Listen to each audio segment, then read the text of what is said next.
Let's start by just kind of dedicating this hour to the Lord. I'll say, Lord, be with our class, and you say amen. So, Lord, be with our class. Amen. All right. So that song, I was at the Mercy Me concert. They played Dear Younger Me. I don't know if you were listening to the words at all, but if I could go back in time, would I change the things that I've done that have made me who I am today, you know? And so, but basically, I can't do that. But basically, in the last 10 years, I've just learned so many things that I find myself saying, oh, if I knew that when I was your age, I would be in such a different situation. So these 5 classes are basically that. These are things that I wish I knew so much when I was your age, because it would totally have changed my life, because they've largely changed my life in just the few years that I've known them. So this first one is on finances. We didn't get into the Dave Ramsey program until about 7 years ago, and some friends lent us the tapes, and using his stuff and kind of adjusting it to our own thing. It just changed everything. So if you don't know me, let me just give you a quick introduction of, I've had a lot of different kind of weird jobs, you know. So that's my name. I went to the Eastman School of Music in Rochester, New York. I was a tuba player. I graduated with a degree in music theory. A degree, think about that.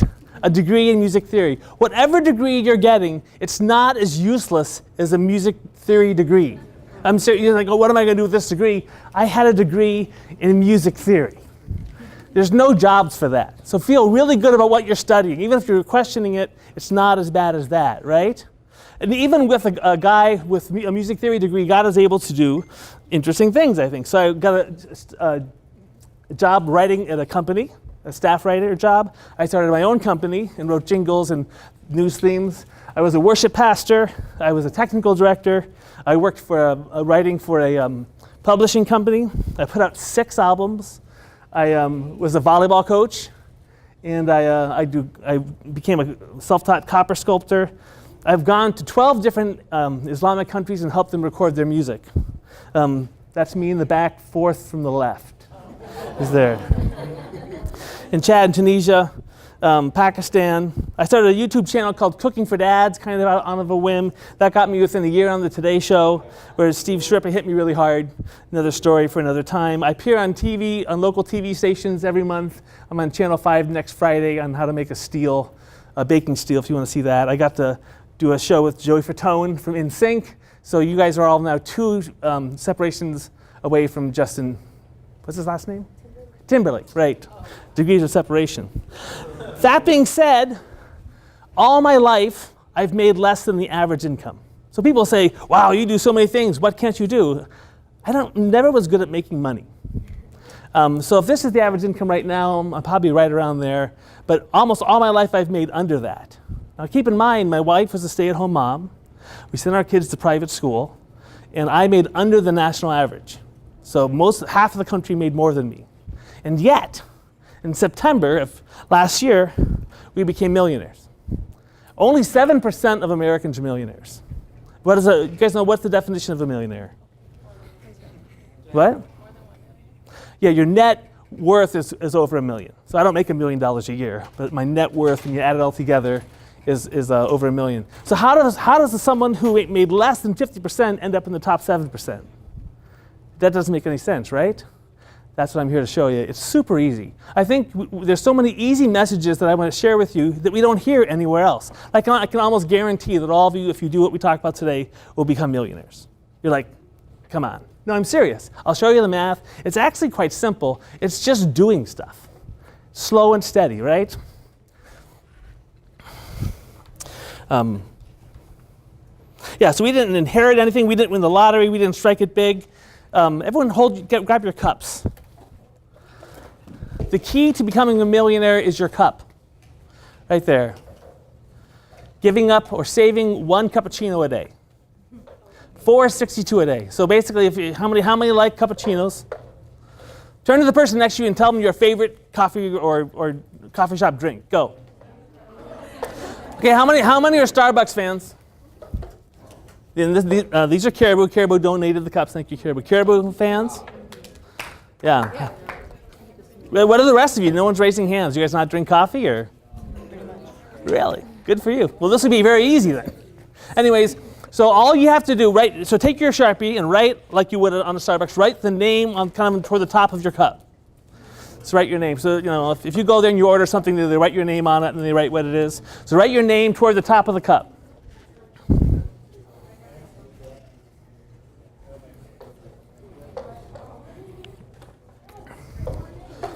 Underneath, write plus.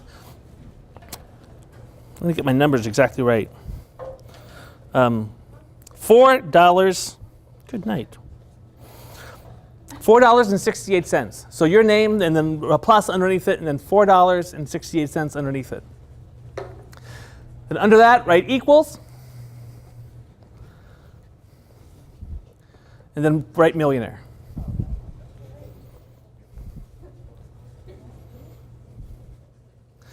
So here's the things you need to do to get this started. First thing you have to do, graduate, right? You guys are taking on debt, but you're investing in yourselves and your education. This is like one of the most important things you can do. So if you're thinking, oh, I have a lot of debt, please don't feel bad about that. You're investing in yourself. Your education is the one thing they can never take away from you.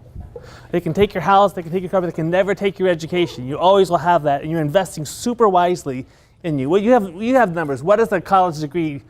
What kind of a difference does a degree make? Yeah, so Rachel Wendorf, everyone. So 99% of the job growth right now is for people who have some kind of college degree.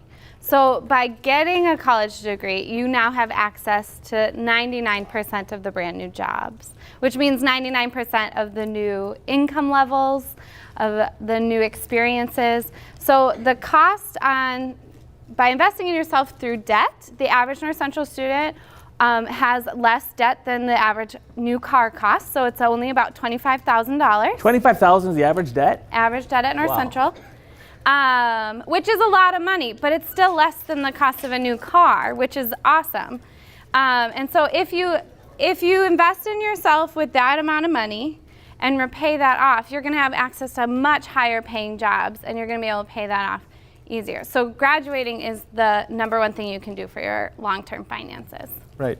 The number two thing is you have to get a job, right? In 2 weeks, Michael Hurley, we're going to have another adulting session. Michael Hurley's coming from Best Buy. He's bringing a Best Buy gift card to give away. But we're going to talk about how to find work that you love. So many Americans hate their jobs. If you go, you hear what they talk about, they're like, oh yeah, I hate what I do. So we're going to talk about how not to have that happen, and then how to get a job. Because there's many great ways not to get a job, and there's many great ways to get a job. We're going to talk about that in 2 weeks. But first, then you have to get a job. Number 3 is you have to get rid of the student debt. We're going to have to focus on that. So what's interesting is the national average. Does anyone know what the national average for student debt is? 36, very close. 36,000. It's really 37 something. So the national average for student debt for four-year college is 36,000. So you guys are underneath that. I'm going to use 36,000 as a number to show you how to pay it off, just because it'll be even easier for you, right? So you're going to get a job. The average income for a college graduate right now is 39,000. That's the average income for graduating seniors. That comes down to around 30,000 after taxes or thereabouts. So in order to pay this off in 3 years, which would be the goal, a hard goal, we have to pay $12,000 a year, right? 12,000 times 3. How much is that a month? $1,000, right? So we have to get 12,000 out of this. My numbers aren't quite right here. We should have about, after all said and done, 26,000 to live on. So my 39 is off on that. Maybe it's 49. So you're going to have 26,000 to live on, and that's doable, right? So how do you pay off your student debts? How do you get it done? You have to make it your goal. You have to say, this is my goal. My main number one goal is to pay off my student debts, because once that is done, then I can start building wealth, right? So you're not going to save your 469 or 468 right now. You're going to say, every morning you're going to get up and say, what can I do today to pay off my student debt? So that'll remind you when you go to the pizza parlor, or everyone says, hey, we're all going out to eat at this expensive restaurant. You're like, wait a minute, my goal today is to pay off my student debt. I'm going to have to hold on that.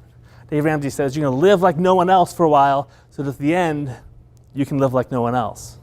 So you make it your goal. It's that way for almost anything. If you want to lose weight or you want to get smarter, all you have to do is get up in the morning and say, what can I do today to attain my goal, right? Your goal is going to be to pay off your student debt. And $25,000 is going to go, that's going to go really fast, right? Almost all of my graduates have paid off their student debt faster than they thought. It goes pretty quick. Would you agree? Yeah, I think well-managed student debt can go pretty fast. It can go faster than you think, as long as you do what Rob said. So, for example, you're going to live at North Central for many years with a housing policy, right? And you're going to have roommates for a couple of years while you're here, and you're going to graduate with an itch to not have a roommate. Right. It might be a good idea to have that roommate, so your living expenses are halved, right? That would help you pay off your student debt. In addition, while you're at North Central, feel free to make additional personal payments towards your student account, and in the office, we can help you send some of that money that maybe you have borrowed back to your debt, so you're not maybe borrowing it up front initially. So if you have questions about strategies that you can do while you're here so that you borrow less up front, we would be happy to help you with that. Right. So getting debt for your college is not a bad thing. You don't want to go nuts though, right? You hear these people running up $150,000 in debt because they went to this super expensive school, and you just don't realize how painful that's going to be because you haven't had to pay that off yet. So I found my numbers. It's 49. The average is $49,000. We have, after taxes, that comes down to $34K. We got to pay 12, that's 26. So the numbers do work out, living on $26,000 a year. And you can get it done. In 3 years, you can be out of debt. The next key is staying out of debt. Right? I mean, a debt for education is okay. You're going to get a mortgage to get a house, right? But apart from that, don't go into debt for clothing. Don't go into debt for a car, right? We're going to save up. So let's take a look at that. Number one, so in your notebooks, you have your little adulting notebooks.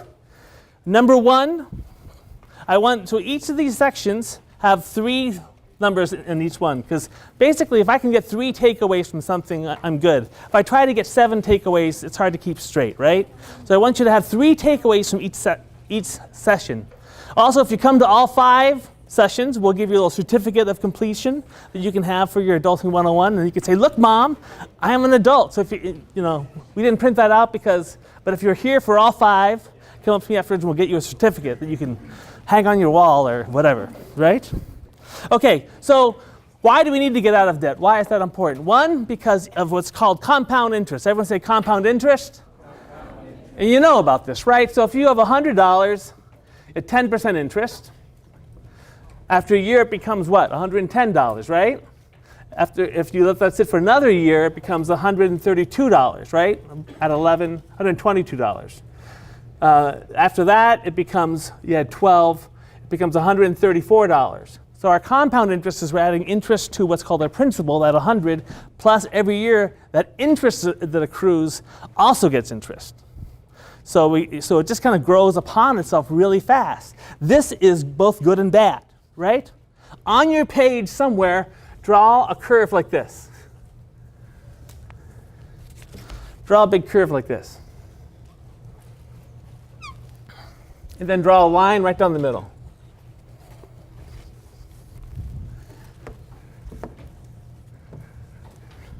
We're going to call this Financial Hill.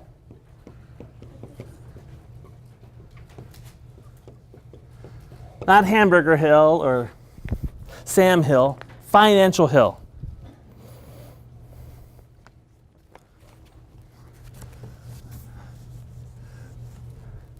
So on this side, write debt. And over here, write freedom. Or success, or whatever you want to write over on that side. What's interesting, and so if you are in debt, which you will be, if you have student loans or whatever, you're going to be living kind of on this side of the hill, right? So if you're on that debt side, if you have debt, you're living on the debt side of the hill. Which way does gravity pull you? Down, right. So what happens? This may get bigger. If you're not careful, your compound interest grows. So $100 in 10 years becomes $267. That's $167 that you have paid to the bank because you were in debt, right? If you have that $100 on this side of the hill, which way does gravity pull? Right, and so it's going to grow over here. So at this point, you have $100, and it's going to grow into $267, and you've made $167. Which side of the hill would you rather be on? Yeah, exactly, right? Right? What side of the hill do most Americans live in? Debt, right. Right, because you hear it all the time. What's in your wallet, right? When you start to pay attention to commercials, it's all for going into debt. Have you ever checked out at a Best Buy or any store, and what do they try to get you to do? Open a credit card, right? Yeah. They actually make more money from their credit cards than they do selling their stuff. So my daughter worked at Best Buy, and she thought she was going to be selling electronics. Dad, I like electronics. I like to sell electronics. That wasn't her job. Her job was to sell credit cards and extended warranties. And so if she didn't sell so many of those extended warranties or credit cards, they'd get after her. I thought I was here to sell electronics. You are incorrect. So these things grow. So if the goal is for you guys to cross over this line, all you have to do is just get over it. Just get over it and get rid of your debt. And then you can kind of relax because gravity is going to pull you down, right? If you can just cross over, if you kind of want to live here, I want to have some credit card debt. How many people have credit cards? Right, cut them up, right?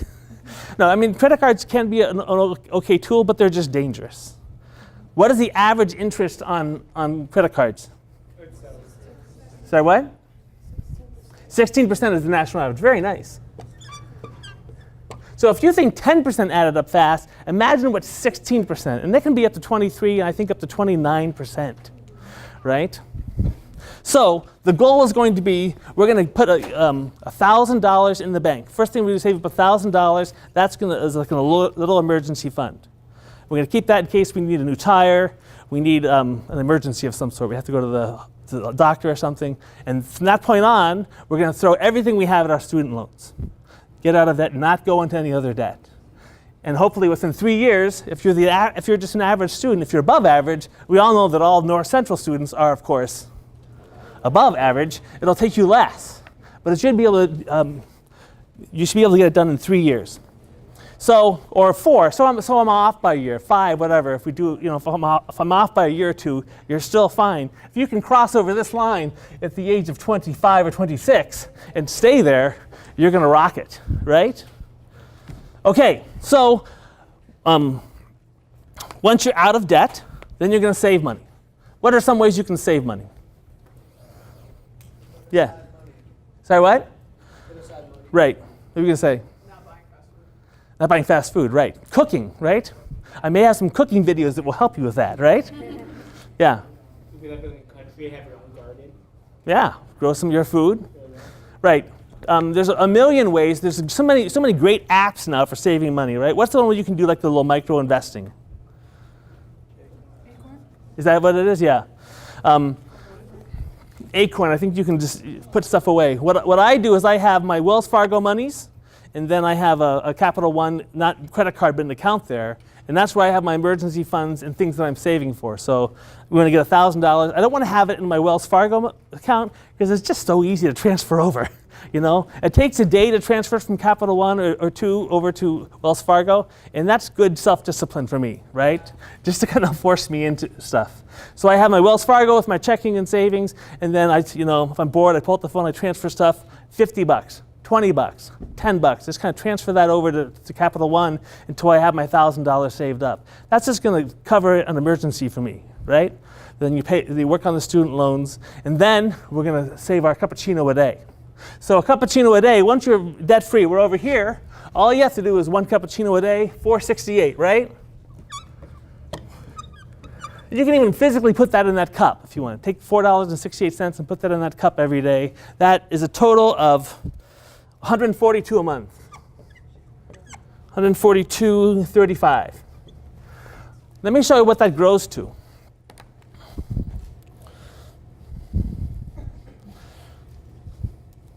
So if you go to, there's a lot of investment websites that you can go to. This is Dave Ramsey's one. I'll go up here. Here we go. Investment calculator. All right, here's the key thing. What kind of interest rate can you get? So banks pay, if you have a savings account, what does a bank pay right now? 0.9% or something, right? Terrible. So if you have a savings account, you're making 0.9%. If you're paying your credit card, you're paying out 19%, right? Not an equal thing.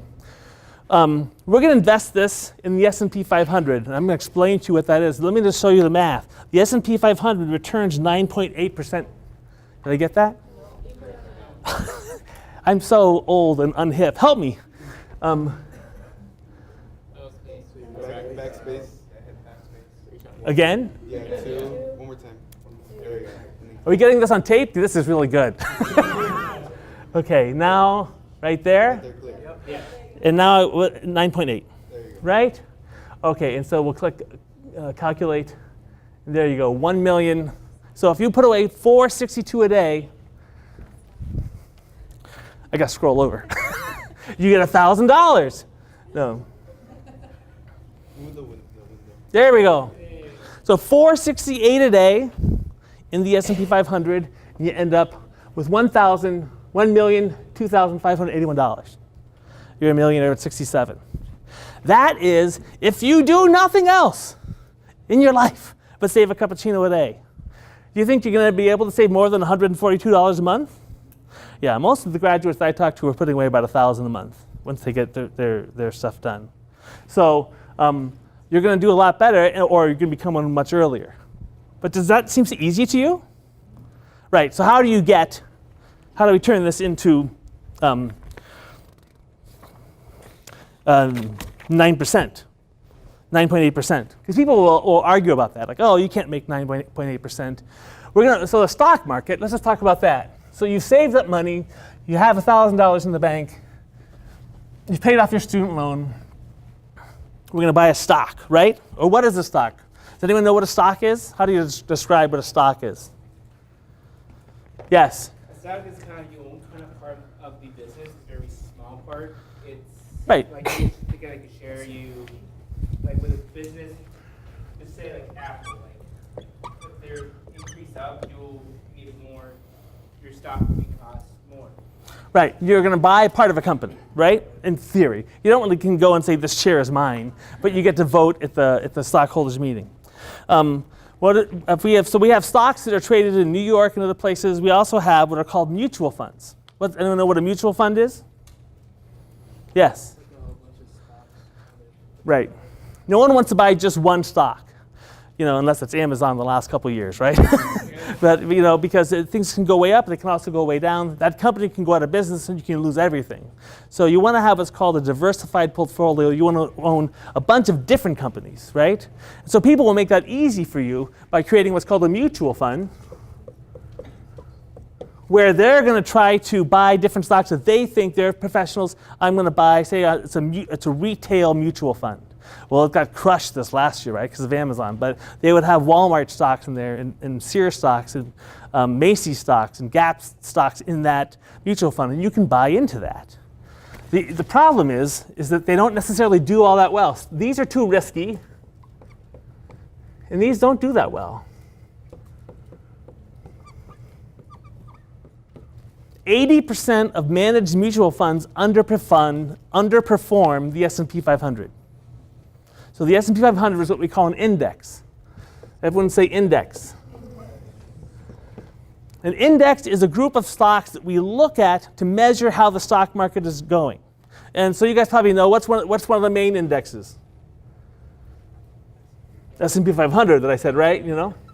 The Dow Industrials is the other one. Dow Industrials is the 30 biggest companies in the country, and we're going to track their stock price, and how it's doing is how we think the stock market is doing. So that's a pretty good barometer. How are our main companies? GM, I think Apple's in there now.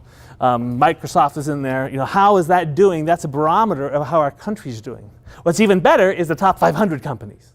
So that's what the S&P 500 is, the top 500 companies in America. We look at their stock prices, and as it goes, if you hear the stock market's down, it's gone down, it goes up, whatever, depending on how the companies are doing.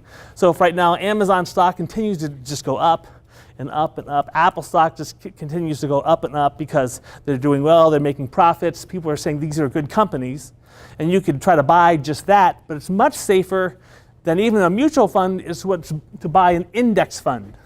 Everyone say index fund.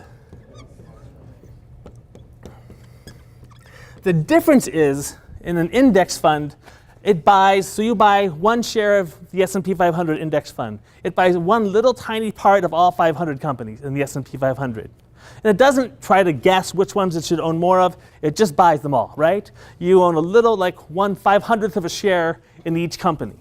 A mutual fund is managed. They're going to say, oh, we're going to try to buy this. We're going to try to get in and out of this. We're going to manage it and try to beat the S&P 500. The S&P 500 is kind of what we think of as the main indicator of what the stock market is. So if we, give me a second here.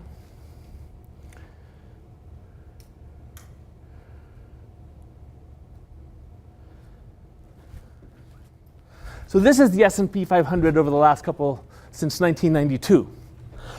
And you can do this at home, you can Google it. What is the annual return on the S&P 500? It's 9.8%. So if we take our 462, we can try to beat the S&P 500. We can try to beat 9.8%, but we can almost guarantee 9.8% over time. Now, is it going to go down? Yes. Is it going to go up? Yes. But over time, unless something drastically changes in our country, in which case, who knows, right? But if things continue along in a normal way, we can almost guarantee that you'll make 9.8%. Now, you'll read different articles online, but I'm just telling you, over time, S&P 500 grows at 9.8%. If you try to go into a mutual fund, can you beat that? You maybe can. Maybe you can get 12%. Maybe you get 20%. But 80% of mutual funds do less than that. 80% do less than 9.8%. So you can try to beat it and risk it, or you can just buy the index fund and just buy into the stock market. So you see some of these big falls. This is the bubble in 2001 with the internet bubble. And it came way down and was like, oh no, it's terrible, right? And then it went back up. And then we had the housing. You guys were around for this one, the big housing bubble in 2008. Everything came down. Oh no, it's terrible. So it would fall, and people would sell here. Oh, I'm making a lot of money. Oh, I've lost a lot of money. And I'd sell there. I'm getting out of the market. I can't take it. Well, then you lose your shirt, right? Or people will say, I'm going to time the market. What I want to do is buy here, and then sell here, and then buy here, and sell there, and then buy here, and then sell there. You can't do that. And God, as much as we love him, doesn't tend to give us answers to the stock market as much as we pray over our portfolios, right? So we can't time the market. What we can do is be steady about it. There's all these online trading things. You can set up an account, and then you can just say, every month on the 1st, I want to buy one S&P 500 stock. And we're going to guarantee you largely 9.8%. And if you do it just over time, steady, you're going to end up great. The people who did poorly are the ones who are here and then sold here, right? They lost a lot of money. The people who bought there and then bought here and then bought here and then bought there and then bought there and bought there, they did fine, right? If you were to cut this off right where my paper is, you'd say, oh, we're back up to that spot again where we had 2 other falls. I better get out. I'm going to try to time the market. I'm going to wait for the fall, and then I'm going to buy back in. Well, what happened? It doubled again. You missed out on all that growth. You're sitting there with a really frowny look on your face. Turn to the person next to you and say, I'm going to be a millionaire. Say it with conviction.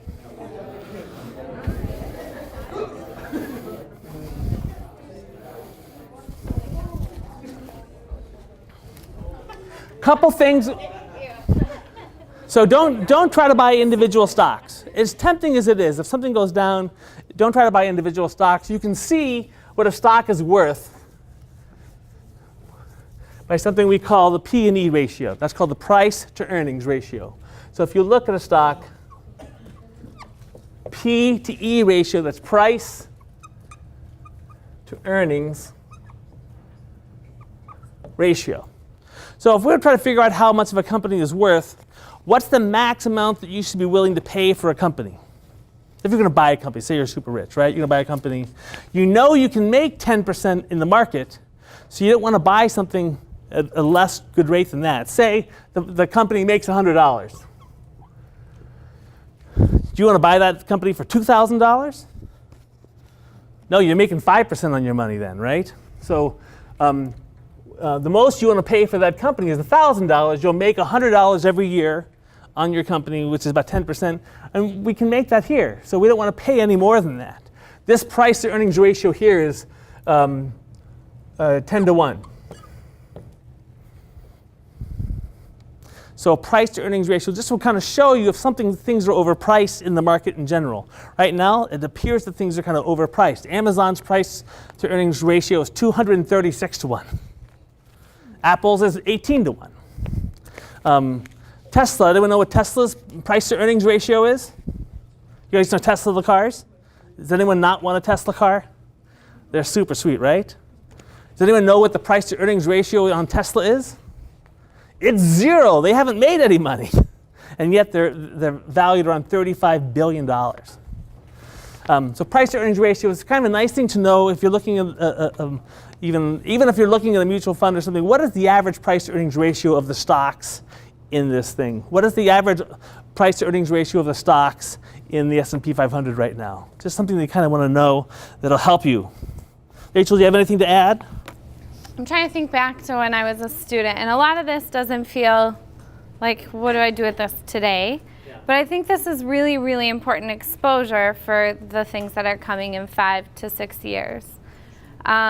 Investing is important. I would also wonder, I'm going to ask a different question. Yeah. What's your thought on like company investment programs like 401ks and things like that? Do you participate in that? Do you get that match? Because that's probably the first thing that this group will encounter is how do I understand my benefits for my employer? That's a really good question. So for the first 3 years after we graduate, we have one goal, and what is that? After we get a job. No, not get a house. But what's our goal? Apparently I'm less a good teacher than I thought. So we graduate, we have one goal, right? And that is to what? Right. So for the first 3 years, you don't really want to take advantage of any kind of benefit package with your company. You want all your money to go against the debt. We want to cross over that hill, right? So the only exception is, so when you go to a company, they'll say, we will match a certain amount. If you put it into your retirement savings, we will match a certain amount. So let's say if you put in 4% of your paycheck, we will match 4%. So you want to take that match because that's a free 4%, right? And you're saving money, you're making a match. Apart from that, don't get involved. Don't put 15% into retirement savings or that kind of thing until the debt's gone. And then you want to max those things out. So we have something here called an HSA, a health savings account. So I can put money into that pre-tax. So pre-tax means if I make $50,000 here and I can put $4,000 into my HSA, I only get taxed on $46,000. So that $4,000 goes in tax-free. In the same way that if any kind of retirement things, or anything you can pay out of this to get this number, otherwise I'm going to pay $50,000. I'm going to pay tax on $50,000. Number 5, adulting, we talk about taxes. So you want to come about that because it's coming. If you haven't paid taxes, you will. For the rest of your life, every year, or you'll end up like some of my friends who just got out of jail and they have the little bracelet on now. You got to pay taxes, right? You don't have to do much else. You can do everything else is optional, but you're paying your taxes, or they're going to find you, and you're not going to be happy about it. All right. So if I can get anything out of this $50,000, like any kind of if I can get $5,000 out of this for retirement tax-free, that's going to pre-tax, meaning it comes out without getting taxed. I save the tax on $9,000 here. So it's a great thing to do once you get out of debt, once you're on the other side of the hill. Any other questions?